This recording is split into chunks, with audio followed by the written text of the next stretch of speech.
Welcome to a quiet night of ghostly tales. As the world slows down, we'll drift through haunted places and restless spirits, carried softly by stories meant to guide you into sleep. Do you believe ghosts are echoes of the past, or something still watching us now? Let me know your thoughts, and together, let's step into the whispers of the unknown. Tonight, we begin with something that lingers not in old houses or forgotten roads, but in the very moments when the living gather to say goodbye. The story of spirits seen only at funerals. Some call them watchers, others call them mourners of the dead.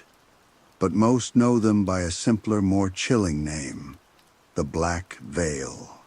It begins in quiet rain, the sound of droplets against polished wood, the sigh of wind passing through graveyard trees, and the low murmur of grief that fills the air like fog.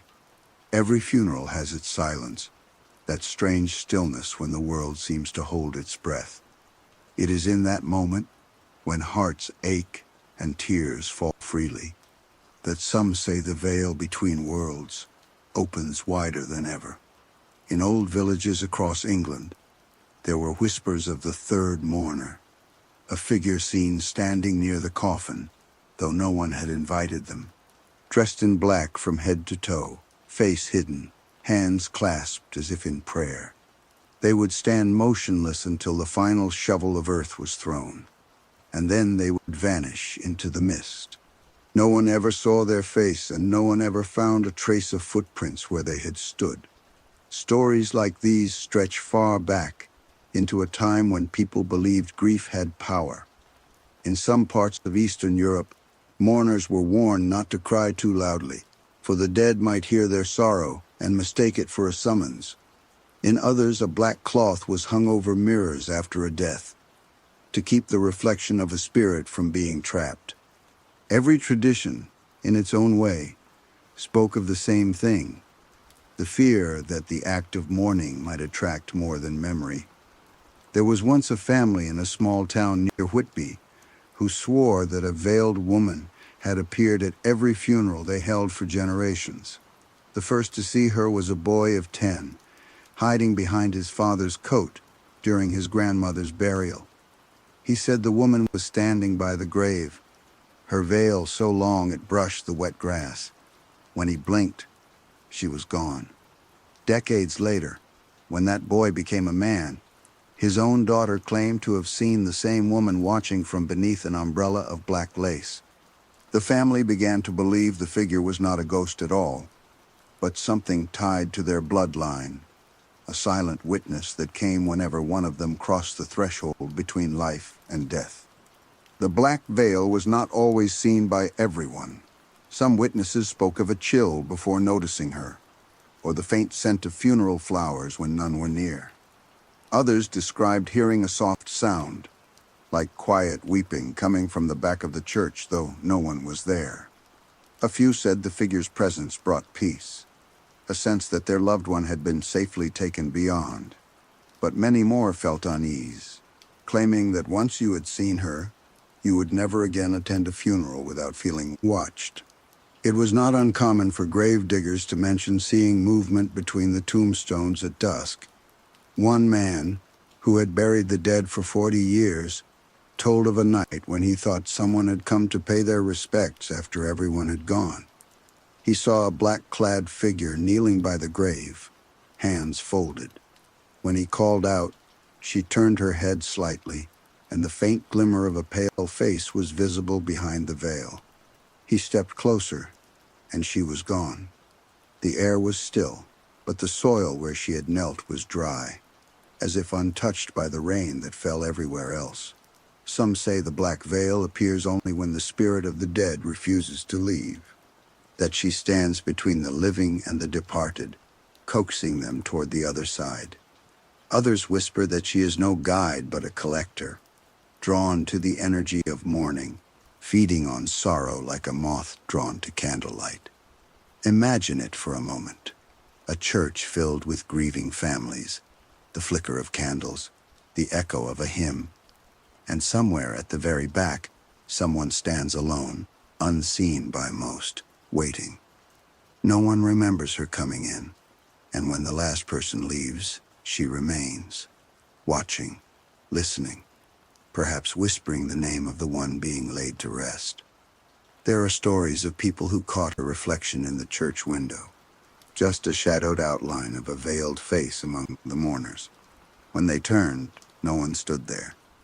Yet in the glass the figure lingered for a heartbeat longer, as though the reflection itself were alive. Old folklore says that when the living gather in grief, the boundary between the worlds becomes fragile. Every tear shed, every name spoken, weakens that thin wall separating us from what lies beyond. And through that weakness, something looks back. It is not always cruel. It does not always harm. But it remembers, and it waits for the next funeral bell to ring.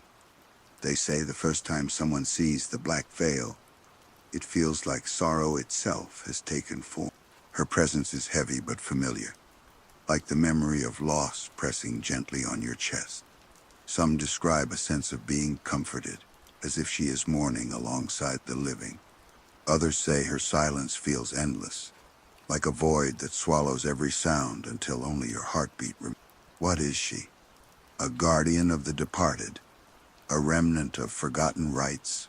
Or something far older than death itself? That question has followed mourners for centuries, whispered from one generation to the next. And even now, in modern times, her sightings continue.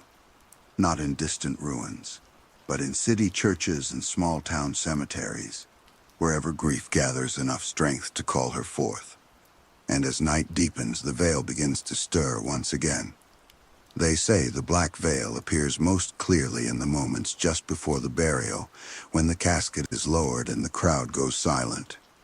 It is in that pause, when words fail and hearts ache, that she is drawn near. A hush falls across the mourners, and suddenly, someone feels a cold breath at the back of their neck, as though another presence has joined them.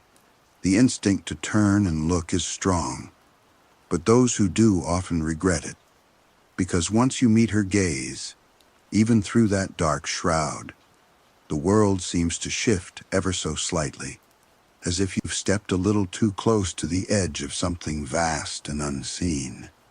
A priest in Devon once told of a funeral he conducted on a stormy afternoon. The church lights flickered with every rumble of thunder, and the congregation huddled close together for warmth. As he recited the final prayer, he noticed a woman sitting in the last pew, her head bowed beneath a heavy veil. He assumed she was a relative of the deceased, until he realized he didn't recognize her from the visitation the night before. When the ceremony ended, he looked again, but the pew was empty.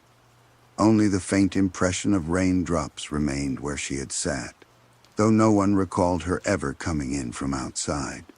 He never spoke of it publicly, but years later, his diary was found.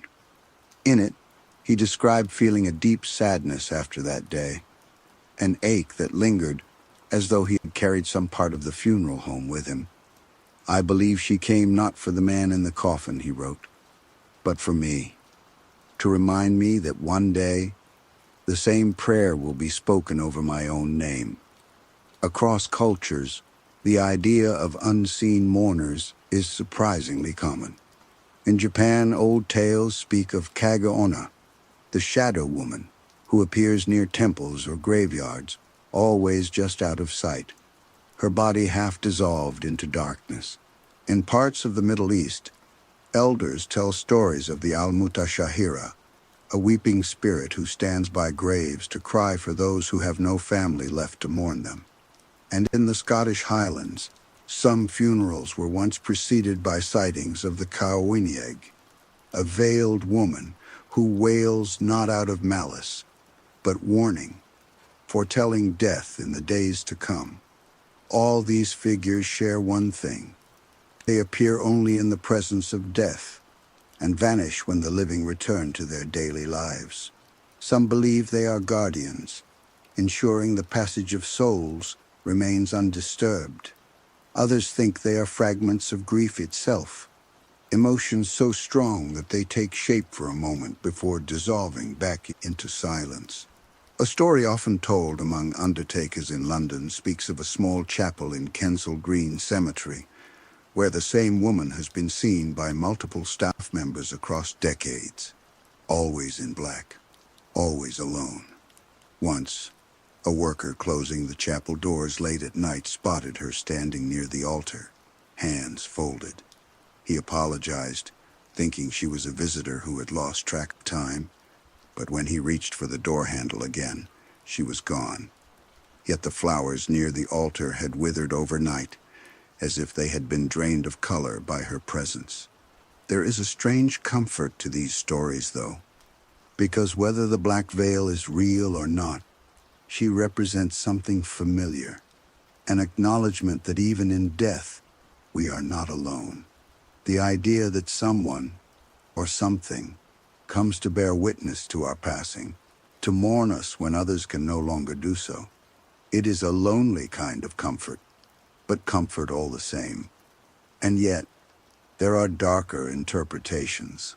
Some old legends say that the black veil does not appear for the dead at all, but for the living who stand too close to the grave, that she watches not the coffin, but the mourners themselves, choosing the next soul to follow home. They say that those who lock eyes with her will hear their name whispered at midnight, as though she is softly rehearsing for their own farewell. There was a woman in the 1950s who claimed she had been followed after attending her aunt's funeral. At first, she noticed small things, the same figure appearing behind her reflection in store windows, or standing across the street during a rainstorm, always still, always waiting. Then one night, as she passed a churchyard, she saw the figure again, closer this time. The veil moved slightly in the wind, and beneath it, she thought she saw her own face, staring back. She collapsed before she reached home. The next morning, her body was found at the gate of that same churchyard, a black ribbon wrapped around her wrist. Whether coincidence or curse, no one could say. But after that, the townsfolk began to hang white flowers at funerals, believing the color would keep the veiled one away. It didn't always work. Sometimes a petal would fall from a bouquet before the ceremony ended, and when it did, the air would grow still, as if the unseen guest had arrived after all. Even today, in modern cemeteries, brightly lit funeral halls, people whisper of cold spots, flickering candles, and unseen guests. The world may have changed, but grief remains the same. And wherever grief gathers, something else may gather too. Something that hides behind black lace, drawn to the sound of sorrow carried through the rain. There is one story that funeral directors in the northern countryside still tell in hushed tones. It happened during a winter burial when snow lay heavy over the ground, muting every sound but the priest's voice. The mourners huddled together under umbrellas, their breath forming pale ghosts in the air. The man being buried had been a recluse, known by few, mourned by fewer. Only 6 people stood around the open grave that day. Yet when the ceremony ended and the photographer took the final picture of the group, there were 7 figures in the frame. At first, no one noticed. It was only later, when the widow received the photo, that she saw her own face turned slightly toward the 7th figure. A woman in an old-fashioned mourning dress, her veil darker than shadow, her posture stiff and unnatural. The widow swore there had been no one standing beside her. The strange part, though, wasn't the figure itself. It was the background. The air behind her looked warped, as if the space she occupied bent the light around it. The photographer claimed he hadn't retouched anything. That image was displayed in his studio for years until one morning it was gone, frame and all, leaving a faint scent of burning candles behind. Some say this was the first known photograph of the black veil, though skeptics call it a trick of exposure or a double image. But those who saw the original insist it was more than that. They say the figure's outline seemed to shift depending on who looked at it. Some saw her facing the coffin, others swore she was turned toward the camera, her hidden eyes meeting theirs. There are other accounts too, just as unsettling. A cemetery caretaker in Boston once described seeing footprints appear in fresh snow, leading directly to a newly filled grave. They stopped right at the headstone, as if someone had been standing there watching. Yet no prints led away. He said the air in that spot felt colder, thick with a strange sweetness, like lilies left too long in stagnant water. For weeks afterward, he dreamed of a woman in black, walking between rows of graves, her steps making no sound. When he finally told his story, an older caretaker simply nodded and said, "She comes when the earth still remembers the name." It seems the Black Veil doesn't belong to one country or one time. She appears wherever grief is raw, wherever the living stand trembling at the border of farewell. Some believe she is drawn not to the dead themselves, but to the weight of emotion that fills the space around them. It's said that when enough hearts ache at once, something ancient stirs, a being born from centuries of mourning, feeding not on souls, but on the silence left behind, when words can no longer carry the pain. Historians have traced early references to the veiled mourners as far back as medieval France. In parish records from the 1300s, a priest wrote of a woman in black garments who attends the funerals of strangers, her face unseen, and who disappears as soon as the final prayer is said. He noted that villagers came to see her as both omen and blessing. If she stood near your loved one's grave, they said it meant the soul had been safely received on the other side. But if she was seen walking away before the burial was complete, it was a sign the spirit would linger, restless. That duality, comfort and dread, is what makes her legend endure. She is neither wholly kind nor cruel. Like death itself, she simply is. Those who have glimpsed her often describe a strange stillness that comes after. Not fear, but a heavy calm, as if part of them understands that the moment was sacred, even if it was terrifying. One funeral director once shared a detail that has stayed with me. He said the air changes just before she arrives. The temperature doesn't drop like in typical hauntings. Instead, it thickens. Every breath feels heavier, every sound muffled, as though the world has been wrapped in black cloth. Then, from the corner of your vision, a figure might appear among the mourners. You tell yourself it's someone late to the service, but no one ever remembers her afterward. And when the casket is lowered, she is always standing closest to the open earth. It is said that animals sense her too. Dogs have been known to whine or refuse to approach certain graves. Birds fall silent during her presence, and the wind itself seems to still. One account from a small town in Wales tells of a black cat that appeared at a funeral and sat beside the coffin, staring at the mourners. When the priest looked closer, he realized the animal was not looking at anyone among the living. Its eyes were fixed on a dark shape standing just beyond the circle of mourners, a tall woman still as stone. When the final prayer ended, the cat hissed and fled, and the figure vanished with it. For every story of terror, there are those who find beauty in her appearance. Some say she represents the ultimate act of compassion, the universe itself grieving for humanity. A presence that weeps for the passing of each soul, no matter how forgotten. It's a haunting thought, but also strangely gentle, that perhaps, in the moment of our greatest sorrow, something comes to share our grief, to remind us that no one leaves the world unnoticed.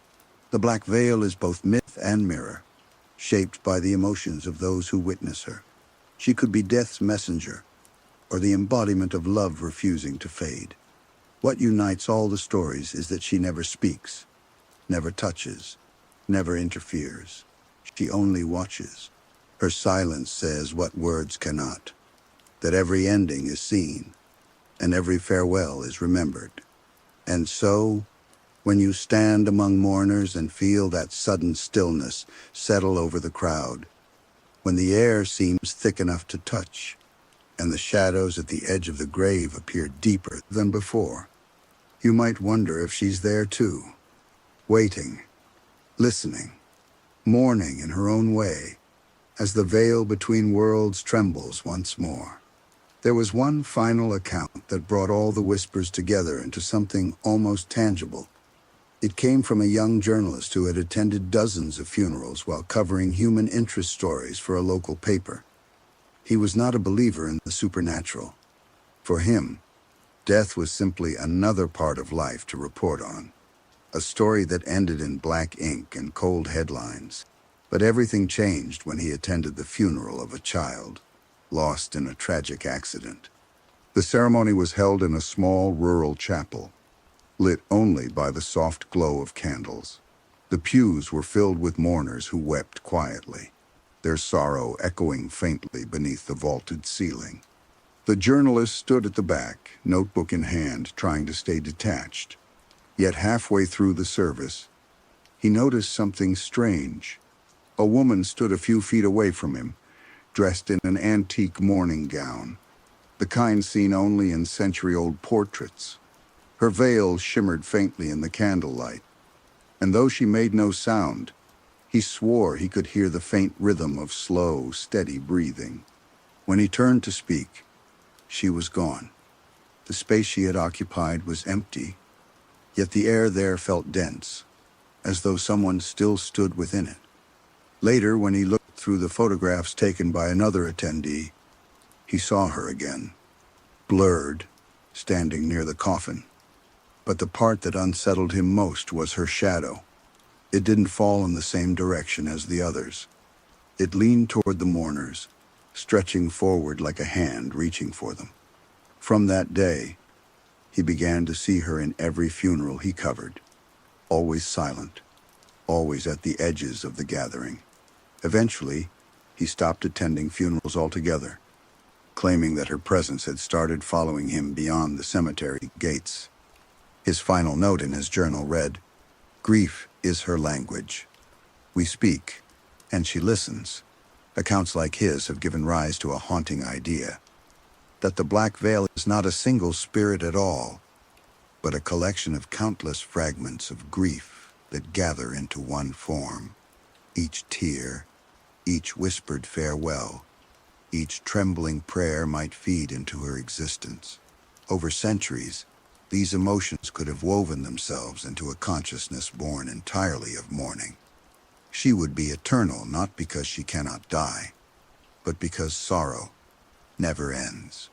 In some spiritualist circles, there is a ritual meant to keep her at peace. It involves lighting a single candle at dawn after a funeral and whispering the name of the deceased once more. It's believed that by giving one final farewell when the night has lifted, you close the passage she walks through. Families who forget to do so sometimes report strange occurrences: the sound of weeping in hallways, the faint rustle of cloth in empty rooms, or the discovery of a dark thread of lace near a framed photo of the dead. A small reminder that grief left open too long can become a doorway. There is a melancholic beauty to these tales, a sense that the boundary between life and death is not as absolute as we wish it to be.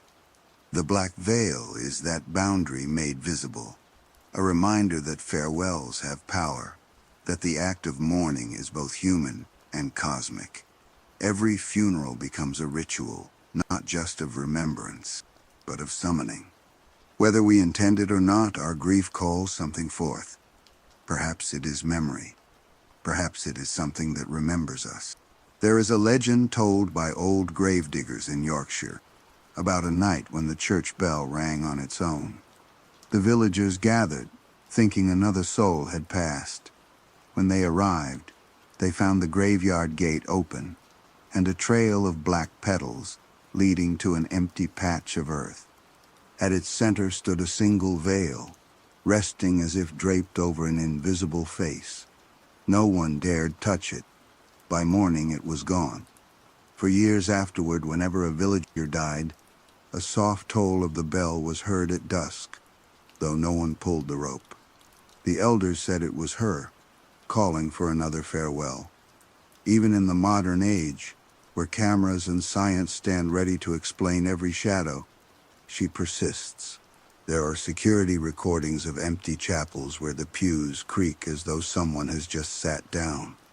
Audio devices pick up a faint sigh between hymns, and occasionally, mourners still speak of a woman who stands too still, her posture too graceful to belong to anyone among them. If you've ever attended a funeral and felt that sudden stillness in the air, that sense that more eyes are watching than there should be, maybe you have felt her presence too. She never intrudes, never disturbs the rites. She only observes, wrapped in mourning cloth, waiting for the final word to be spoken. And when it is, she departs as quietly as she came, leaving behind nothing but the faint perfume of wilted flowers and a coldness that lingers in the bones. The black veil remains a mystery, a shadow woven from centuries of grief and love, appearing only when the human heart is at its most fragile. She is the reflection of sorrow that every soul must one day face, the silent mourner at the edge of every farewell. And somewhere, perhaps even now, as the rain falls softly over another grave, she stands once more among the mourners, unseen but always present, her gaze fixed not on the dead, but on those who remain. For in the end, it is not the departed she seeks. It is the living who carry the echo of every loss. And she is drawn to that echo, waiting for the next tear, the next name, the next goodbye. Even after the casket is lowered and the last prayer has been spoken, some claim that not all mourners depart. There are those who linger at the edges, their presence subtle yet undeniable. They do not speak. They do not move among the living. They simply stand, wrapped in dark fabric, their faces hidden beneath heavy veils, watching the farewell unfold. These are the ones some call the mourners who never leave, and they are said to be among the most persistent and haunting of all funeral apparitions. Their appearances are rarely sudden. Most witnesses describe a gradual awareness, a sense that someone is present who should not be. A grandmother recounting the burial of her husband spoke of feeling a weight at the back of the chapel, as though someone were standing close enough to breathe down her neck. When she glanced over her shoulder, a tall figure draped in black stood perfectly still. The veil obscured her face entirely, yet there was a palpable sadness radiating from her, as if she carried the grief of every soul ever laid to rest. By the time the congregation departed, the figure remained, unmoving, unnoticed by anyone else. In countless reports, these mourners appear alongside the living, often blending in until their presence is confirmed by the brave few willing to look twice. A photographer capturing funerals in rural Ireland over a decade began noticing a pattern. In many group photos, an additional figure appeared at the edge of the frame, always in black, never acknowledged by those around. Some assumed it was an accidental exposure, a shadow caused by lighting, but upon closer inspection, the details remained consistent. The figure's posture, the drape of the veil, and the impossibly still hands folded at the front. Over time, the photographer began to wonder if she was not a stranger at all, but a witness who had been attending these ceremonies for centuries, unseen by all but those who looked carefully enough. What makes the mourners who never leave so chilling is their persistence. Unlike fleeting spirits who vanish with a gust of wind or a sudden sound, these figures linger. They may be observed weeks after the funeral has ended, appearing in reflections or photographs taken long after the mourners have departed. One family reported seeing a veiled figure standing outside their window at night, staring at the place where their loved one had been laid to rest. They described an overwhelming sense of sorrow emanating from her, a grief so intense that it seemed to pull at their own hearts. There are places that seem particularly drawn to these apparitions. Certain cemeteries, especially those with centuries of burials, are hotspots. In France, small villages once observed that the same veiled woman appeared at multiple funerals within the parish, always positioned at the rear of the church.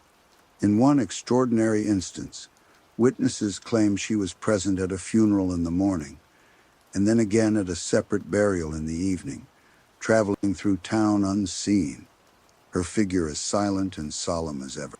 Some believe that these mourners are tied not to the deceased, but to the act of mourning itself, following sorrow wherever it blooms, feeding on it quietly, respectfully, yet inevitably.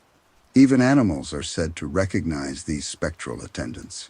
Dogs may growl at empty corners or refuse to approach graves where the mourners linger. Birds fall silent overhead as if acknowledging their presence. In one notable account from a cemetery in New England, a caretaker observed a black cat weaving through the gravestones, stopping at a freshly filled plot. There, under the pale light of a street lamp, a figure in black stood perfectly still. The cat stared at her, then padded silently away. When the caretaker approached, she was gone, leaving only a faint imprint in the frost-covered ground. The mourners who never leave are sometimes mistaken for ordinary guests dressed in mourning attire. It is only when the rest of the attendees have left, or when shadows behave strangely in photographs, that the truth becomes apparent. In Scotland, families report seeing additional mourners in the corners of churchyards, figures who do not respond to spoken names, do not move, and do not age. In photographs taken over generations, the same veiled presence can appear repeatedly, suggesting that she may transcend time, existing outside of the usual flow of life and death. Some scholars and folklorists believe that these figures represent more than lingering spirits. They suggest that the mourners who never leave may be manifestations of collective grief, physical echoes of sorrow made tangible. Every tear shed, every whispered prayer, every heart breaking quietly in a pew could contribute to her form. Over the years, these echoes accumulate, and the figure becomes recognizable, her presence solidifying in both the material and immaterial worlds. She is sorrow made visible, grief made corporeal, a reminder that mourning is a force with weight and substance. The veil itself carries deep symbolism, worn traditionally by humans during funerals to signal respect and conceal emotions. The veiled figure among the apparitions may mirror this practice. Some believe it is not just fabric, but a barrier between the living and the dead, between memory and reality, between those who mourn and those who no longer can. Her face remains hidden because grief is never easily understood. It is too personal, too vast, too consuming to be displayed plainly. Yet she allows herself to be seen just enough to remind the living that their sorrow has a companion, a witness who will endure as long as the memory of the departed does. Families who have encountered the mourners repeatedly often speak of mixed emotions. There is fear, certainly, but also comfort, as if someone or something shares the burden of mourning. A widow recounted that the first time she noticed the figure, she felt a pang of fear, believing the presence was ominous. But over time, she came to interpret the figure's appearances as gentle, almost protective. It was as though the presence acknowledged her grief, letting her know that she was not alone in her mourning, that the weight she bore was seen and honored. In modern times, these sightings continue despite the advance of technology. Surveillance footage from funeral homes occasionally captures figures who seem out of place, standing motionless at the rear of the hall, long after everyone else has left. Some photographs reveal veiled shapes in the periphery of group shots, impossible to explain as shadows or reflections. Yet for every documented image, countless more accounts go unrecorded. Silent stories passed quietly between relatives, whispered across generations, kept secret out of reverence or fear. The mourners who never leave are not malevolent in the traditional sense. They do not strike, they do not harass, they do not interfere with ceremonies. Their presence is a testament to endurance, to witness, to the idea that grief has a life of its own. They linger not to frighten, but to remind. Each funeral is temporary, but sorrow can persist. Each life may end, but memory endures. And in that space between remembrance and release, these figures exist, observing, absorbing, carrying the sorrow that the living cannot fully release on their own. The persistence of the mourners who never leave often leaves witnesses unsettled, because their presence challenges the very boundaries between life and death. One elderly woman in northern Italy described attending a funeral in her village, where the church was nearly empty. Only a handful of relatives and neighbors had gathered to say goodbye to a distant cousin. As the priest began the prayers, she noticed a figure at the far end of the aisle, dressed in flowing black robes, with a veil that concealed her face entirely.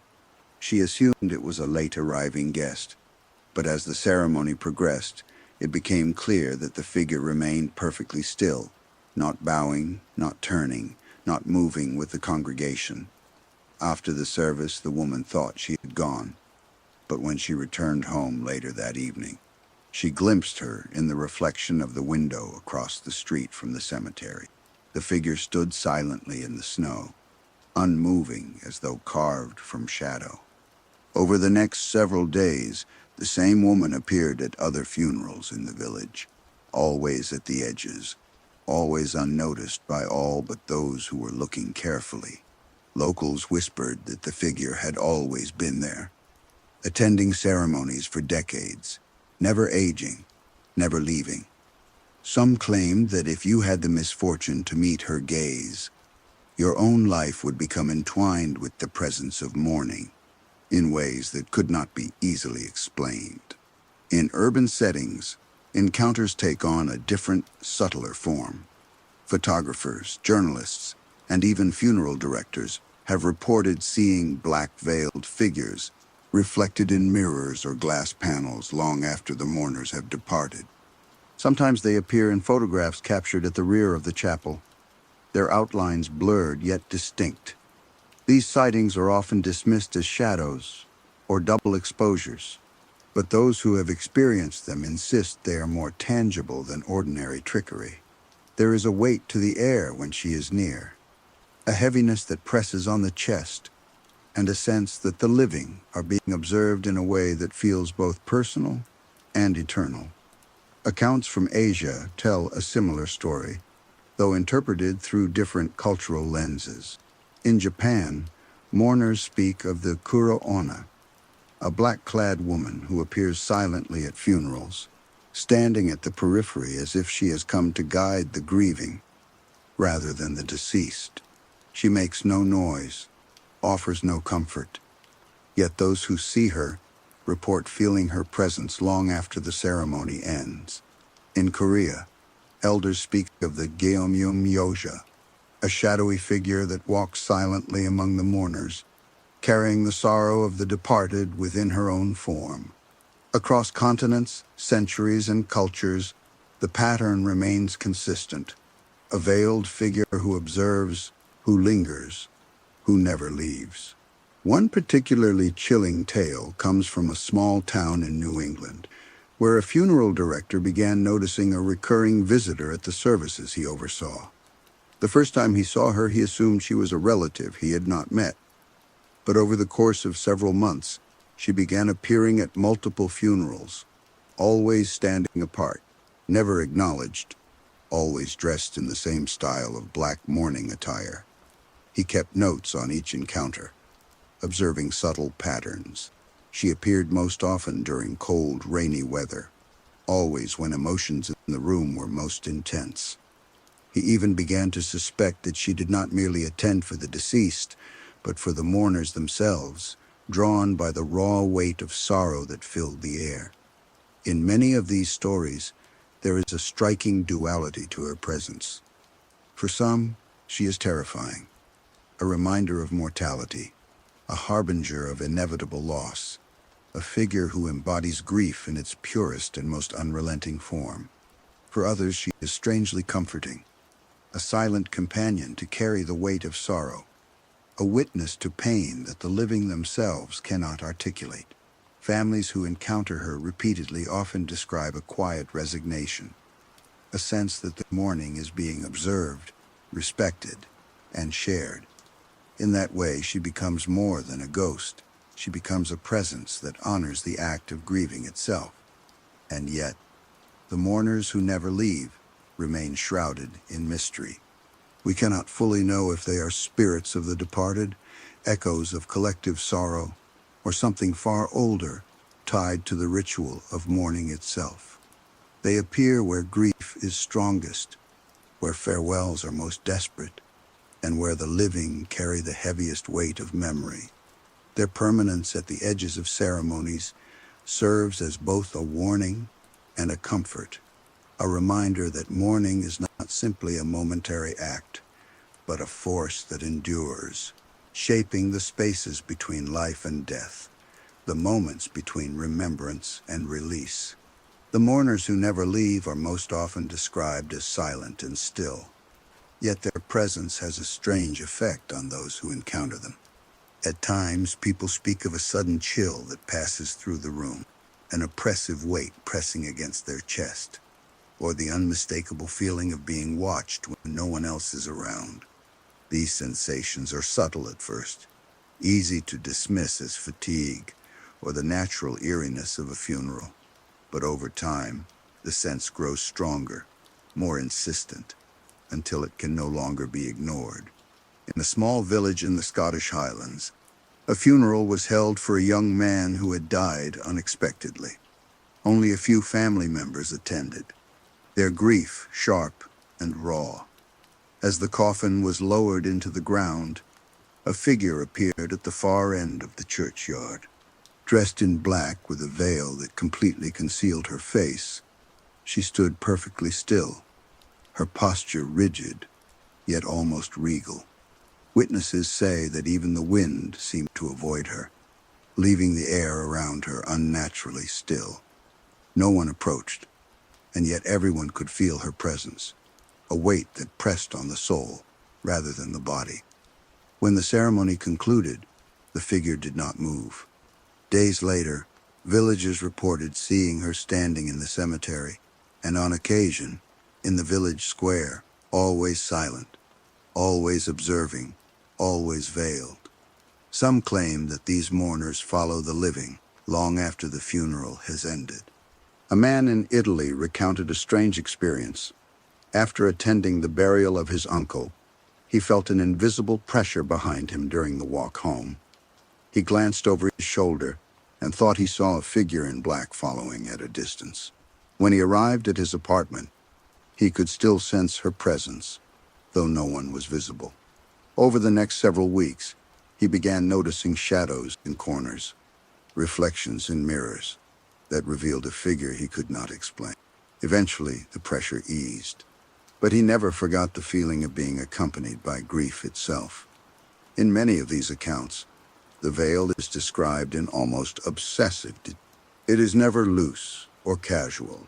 It drapes in a way that seems impossible, flowing yet weightless, dark enough to swallow the light around it. Sometimes it moves as if touched by a gentle breeze that does not exist. It hides the face completely, and yet those who have glimpsed beneath it describe seeing eyes that are too human, too knowing, almost as if she has witnessed every loss ever endured by humanity. Some theorists believe that the veil functions as both a shield and a bridge, a barrier between worlds, yet a conduit for the grief she absorbs. Across cultures, the mourners who never leave take on different forms and names, yet share a common essence. In Japan, they appear as kuro-onna, shadowy women who glide silently along temple halls and graveyards.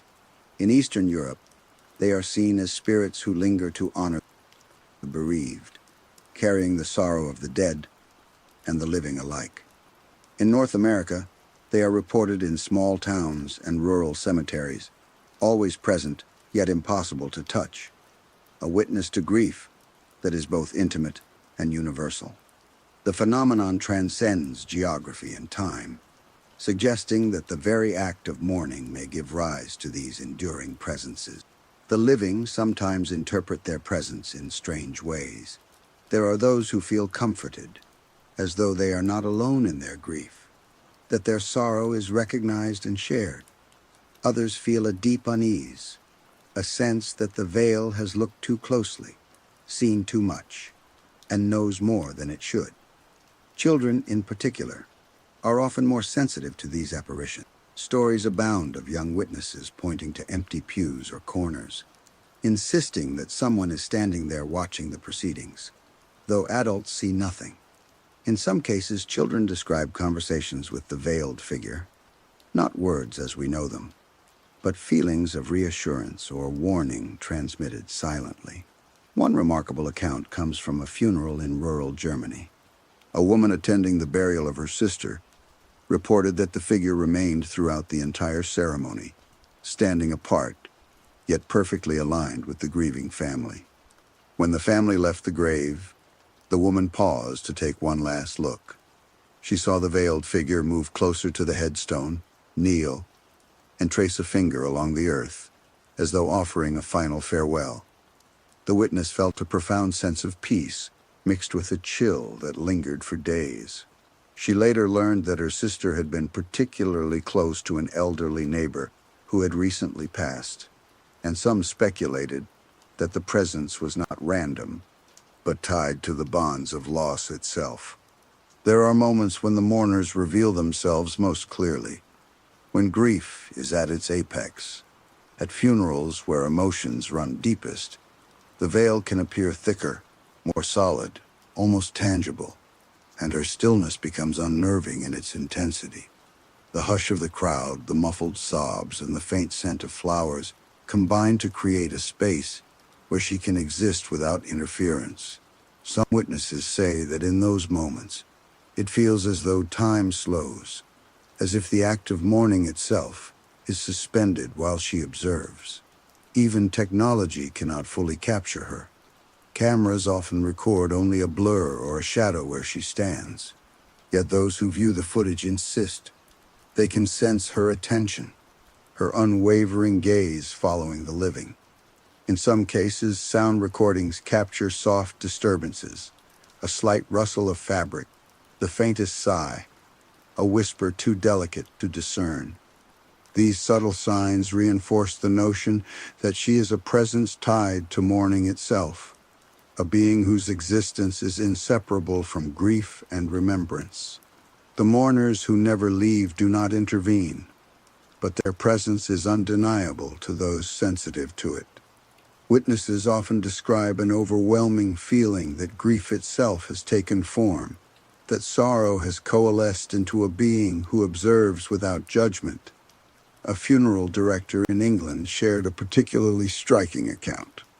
During a ceremony for an elderly woman, he noticed a figure in black standing at the far end of the chapel, completely still. When he approached, he felt a wave of sadness wash over him, so intensely it was almost physical. He later realized that others in the room had felt similarly, a collective heaviness that seemed to emanate from the figure, though no one saw her except him.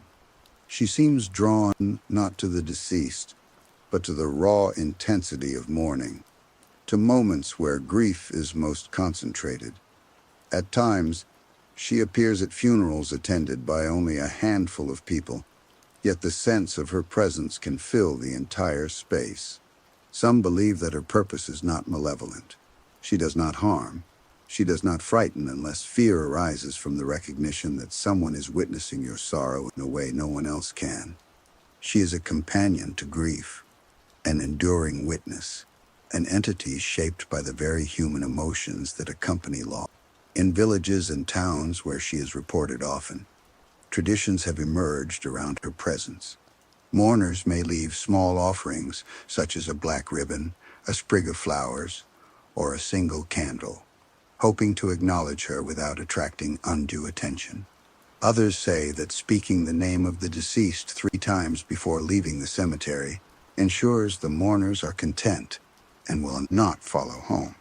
These customs suggest that she is not merely a shadow, but a participant in the rituals of mourning, a guardian of the sacred boundary between the living and the dead. Some of the most unsettling encounters come from those who experience her in private, after the funeral has ended. A widow in New England recounted returning home after her husband's burial, only to sense the figure lingering in the hallway. She described the air as thick and still, with the faint scent of lilies, though none had been brought inside. Over several nights, she reported seeing shadows in mirrors and catching glimpses of a veiled shape at the corner of her vision. Though it never approached, she felt a constant awareness that grief was being carried with her, a companion she could neither see fully nor ignore. Psychologists who have studied grief note that intense sorrow can manifest in unusual ways, sometimes creating hallucinations or heightened perception. Yet the consistency of these reports, across continents and centuries, suggests something beyond simple imagination. It is as if grief, when concentrated in a space, summons a form that can be seen and felt. The mourners who never leave are proof that loss has weight and presence, and that our acts of remembering may call forth entities that exist at the boundary of life and death. There are photographs, too, that have captured her fleeting form. In some, she appears at the edge of a funeral group, her veil obscuring her face entirely. In others, she seems almost transparent, a ghostly silhouette that blends with the shadows of the chapel. Analysts have attempted to explain these images away. Long exposures, light distortions, or accidental reflections. But for those who have experienced her directly, the photographs only reinforce what they already know. She is real, and she is ever present, where grief is heaviest. The mourners who never leave also appear to follow familial lines.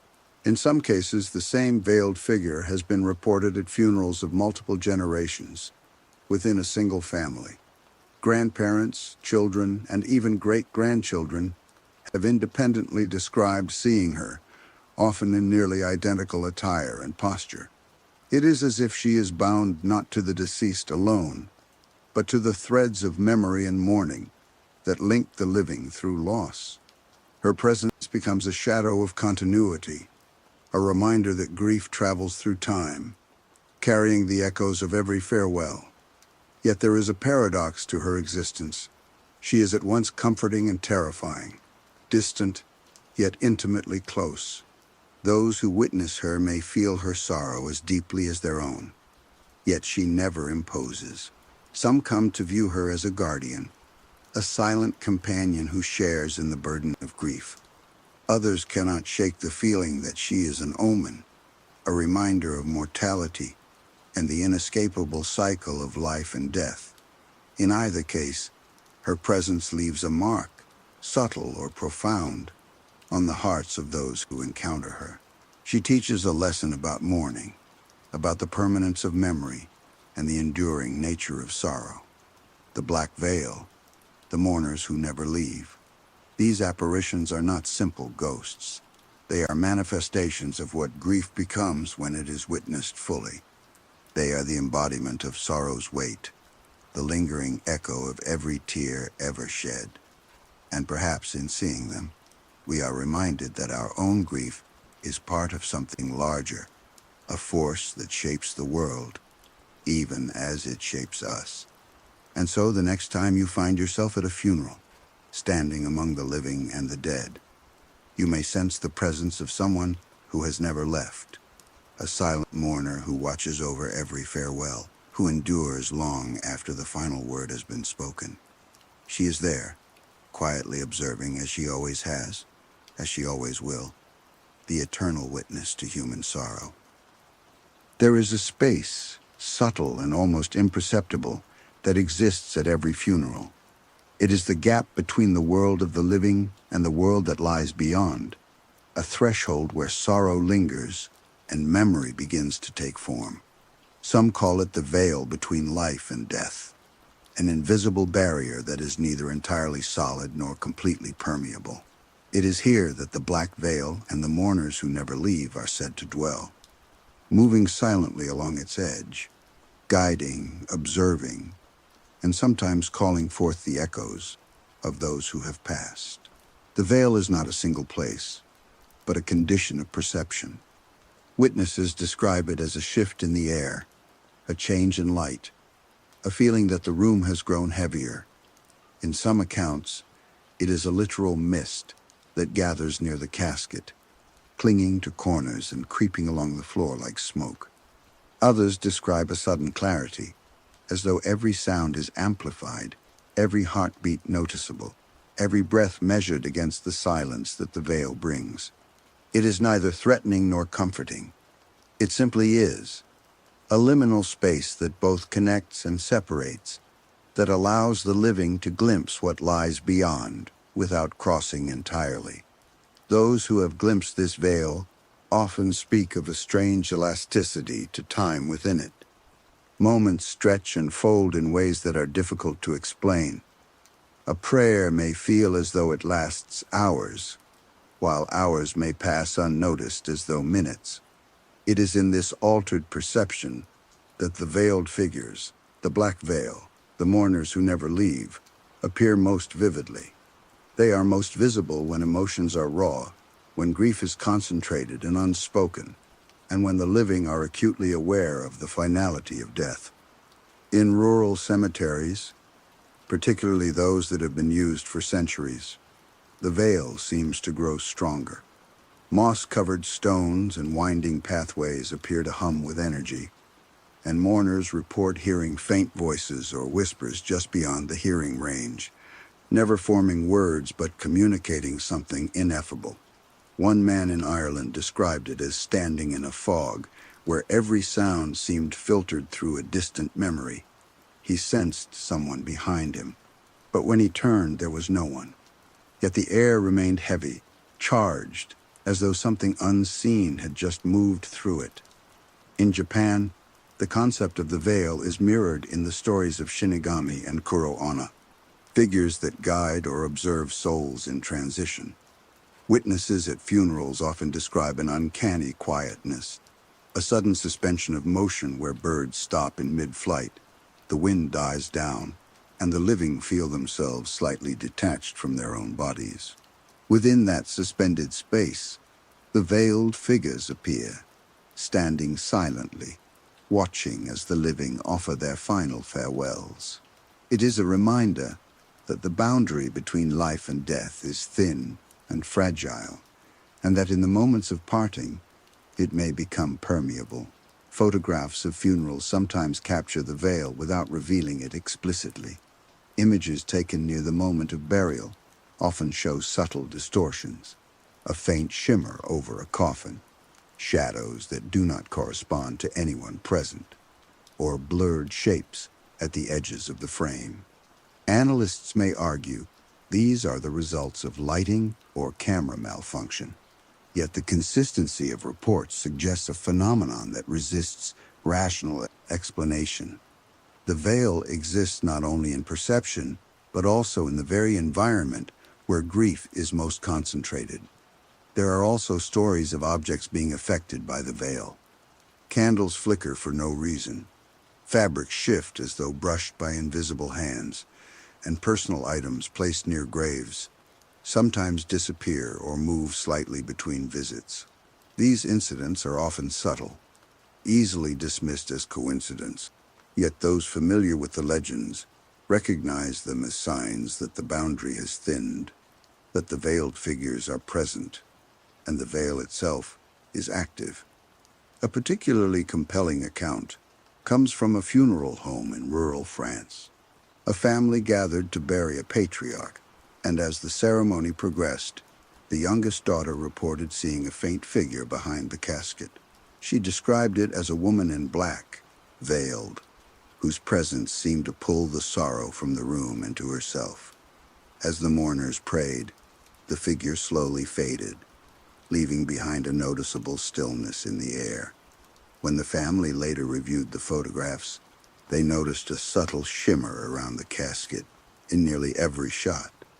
The figure was not visible in the images, but the atmosphere captured by the camera seemed altered, as if the veil had been present in a way that the lens could detect, even if it could not show. The veil between life and death is also a psychological phenomenon, tied closely to the human experience of grief.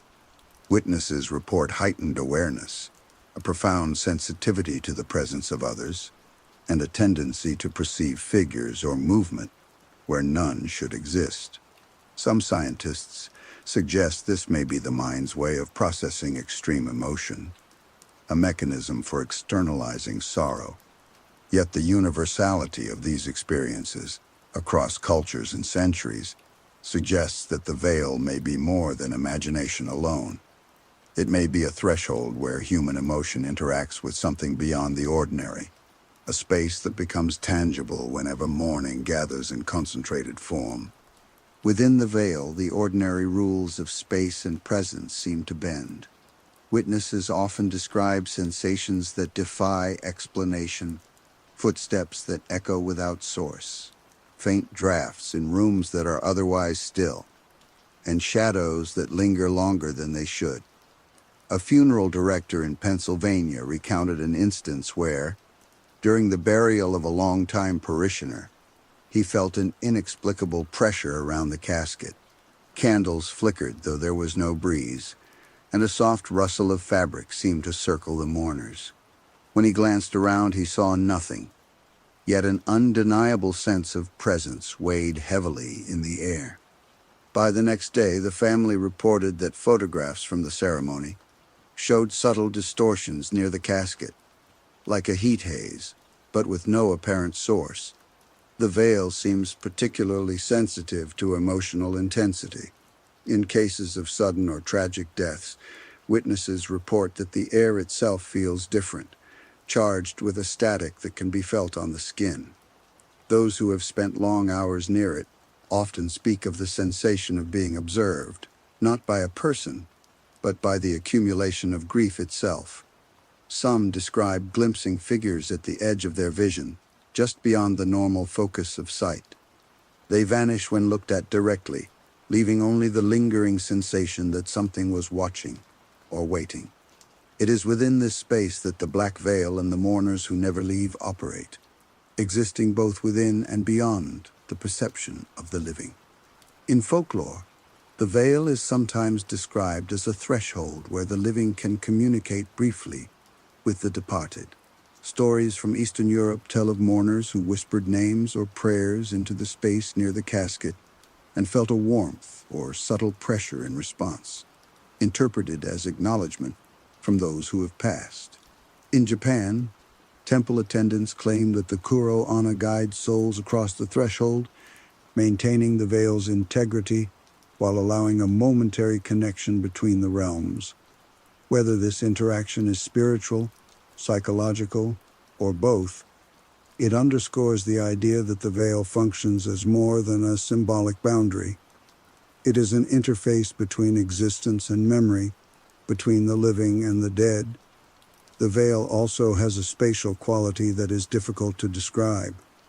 It may appear as a thin shimmer in the air, a mist hovering over the earth, or a subtle distortion in the periphery of vision. Witnesses often report that when they enter the space, familiar surroundings feel slightly altered, as if the boundaries of the room or cemetery have shifted. Objects may seem heavier, sounds more distant, or light dimmer. In this altered state, perception itself is heightened, amplifying both fear and awe. Many believe this is why the veiled figures appear most vividly near the threshold, because the veil allows them to manifest in a way that is only partially anchored to our reality. Accounts of interactions with the veil are as varied as they are numerous. A woman attending her mother's funeral described a sensation of being lightly touched on the shoulder by something cold yet gentle. When she turned, no one was there, but she felt an overwhelming release of the grief she had been carrying. Others report hearing faint whispers of encouragement or comfort, words just beyond comprehension, yet unmistakably present. These moments are fleeting, and their interpretation is subjective, but they contribute to the enduring mystery of the veil, reinforcing the sense that it is a space both sacred and active, a threshold where emotion and spirit intersect. Some researchers propose that the veil is connected to the collective consciousness of those present. When many mourners gather, their sorrow converges, intensifying the perceptibility of the threshold. The veiled figures, in this interpretation, are both observers and participants in the emotional energy, appearing when grief is concentrated enough to breach the ordinary boundaries of perception. This might explain why reports of the black veil and the mourners who never leave are more common in small, tight-knit communities or in isolated rural cemeteries where emotional intensity is undiluted by distractions. In certain documented cases, the veil seems to respond to the intentions of the living. Rituals such as speaking the name of the deceased, lighting candles, or laying flowers appear to create openings through which the figures may manifest. A family in Italy observed that after placing a black ribbon at a grave, a shadowy figure seemed to shift closer to the tombstone, pausing as if acknowledging the offering. Although these experiences are anecdotal, they suggest that the veil is interactive in ways that cannot be explained solely by perception or imagination. The veil is not uniform. It may fluctuate in thickness and intensity, becoming more tangible during storms, at twilight, or during periods of heightened emotional distress. Funerals for unexpected deaths or for children are reported to create particularly dense veils, amplifying both the presence of the mourners and the sensations felt by those attending. In these moments, witnesses describe a feeling of weight pressing on the chest, a soundless echo of grief that seems almost physical. It is as if the veil itself carries sorrow, shaping the experience of those who step into it. The veil between life and death is not only a conduit for witnessing sorrow, but also a mirror reflecting the intensity of grief within those who stand near it. Many accounts suggest that the stronger the mourning, the more perceptible the veil becomes. A funeral in rural Poland illustrates this vividly. The deceased was a young mother, taken suddenly by illness.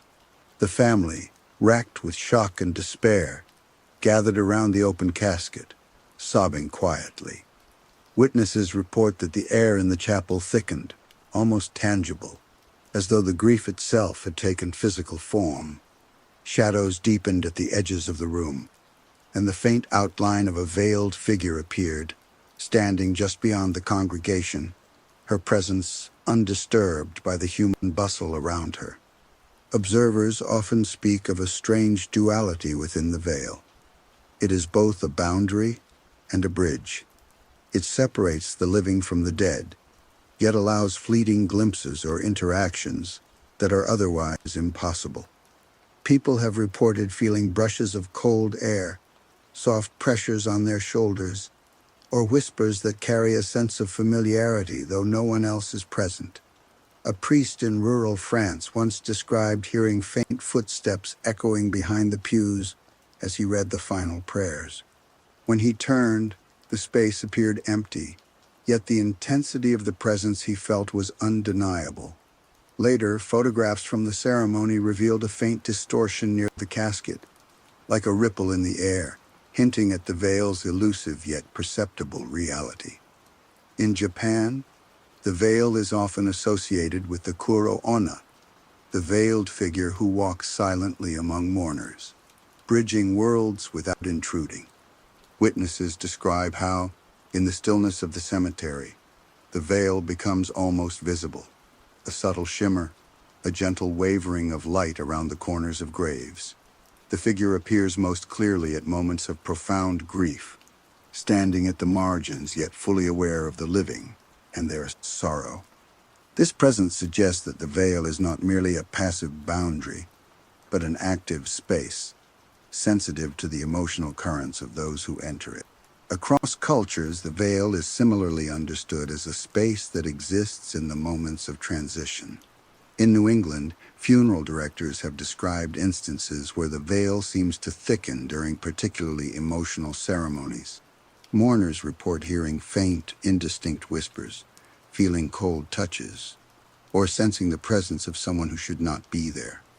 These experiences are not fleeting hallucinations. They are repeated across decades and continents, suggesting a phenomenon tied closely to grief itself. Some theorists propose that the veil is a physical manifestation of sorrow, a tangible space where the emotional energy of mourning accumulates and allows for interaction with the veiled figures who inhabit it. There are also numerous reports of objects reacting within the veil. Candles may flare or dim unpredictably, fabrics flutter though there is no breeze, and personal items such as letters or photographs may shift slightly, as if brushed by unseen hands. One particularly compelling story comes from a funeral in Ireland, where a family had gathered to bury a beloved elder. The children noticed that the shadows cast by the candles at the back of the chapel seemed to move independently, as though a figure had shifted just beyond the reach of their eyes. When the adults reviewed photographs later, they observed faint, ghostly outlines near the casket, distinct from any human figure present. These subtle manifestations hint at the veil's permeability and its responsiveness to both the living and the mourning itself. Some scholars believe that the veil may serve as a bridge for consciousness, a space where the living and dead can briefly intersect. A widow in rural Germany recounted feeling the hand of someone not present press lightly against her shoulder as she whispered her farewell to her late husband. She turned to see no one, yet she felt the sorrow of the veil itself, a silent acknowledgement of her grief. Accounts like these are repeated worldwide. The veil appears when mourning is most profound, when emotions are raw, and when the distance between life and death is acutely felt. The veil also seems to possess a temporal quality that defies conventional understanding. Witnesses often report that time appears to stretch, with moments lingering longer than usual, and that the veiled figures who appear within it seem unaffected by chronological constraints. One funeral director in New England described attending the burial of an elderly man, where the veil thickened dramatically. While the ceremony lasted barely an hour, he felt as though days had passed in the intensity of his observation, the figures at the periphery unmoving yet profoundly present. In some accounts, the veil seems to react to specific rituals performed by the living. Lighting candles, speaking the names of the departed, or placing objects on the grave appear to open temporary windows within the veil, allowing veiled figures to manifest more fully. In Italy, a family observed that placing a black ribbon and fresh flowers at a grave seemed to draw the shadowy figure closer, pausing at the tombstone as if acknowledging the offering. These interactions suggest that the veil is not only perceptible, but also responsive, a threshold that can be influenced by human intent and the focused energy of grief. The veil's presence is most often subtle, yet its impact is profound. Those who have experienced it describe a mix of fear and comfort, terror and awe. It is a reminder of mortality, a reflection of loss, and a silent witness to the act of grieving. It does not act with malice or intent, yet it leaves an imprint on all who enter its space. Some interpret this as a manifestation of collective sorrow, others as a spiritual phenomenon. But across every account, the pattern is clear. The veil is drawn to grief, and it reveals itself most strongly where sorrow is concentrated. The veil between life and death is perhaps most striking in its persistence. It does not dissipate immediately after the funeral concludes, nor does it vanish entirely once the mourners depart. Those who linger in cemeteries, churches, or even family homes, where grief is fresh, often report subtle signs of its continued presence. A woman in rural Scotland described returning to her home after her husband's burial and sensing the faint shimmer of the veil in the hallway. She felt it as a pressure in the chest, a quiet whisper of sorrow that seemed to follow her, reminding her that grief does not simply end with the ceremony. Over time, she grew to accept it as a companion, a constant reminder of both loss and the love that persisted beyond death. The veil also appears to respond to the intensity of emotions. Funerals for children, sudden deaths, or tragic events seem to create thicker, more tangible veils. Witnesses report that these veils feel denser, almost tactile, pressing on the senses and amplifying every sound, every shadow, every heartbeat. It is in these moments that the veiled figures, the black veil, the mourners who never leave, become most pronounced. They are drawn to concentrated sorrow, moving along the threshold between worlds, silently absorbing the grief and reflecting it back to those. In England, an elderly funeral director recounted one of his most vivid encounters.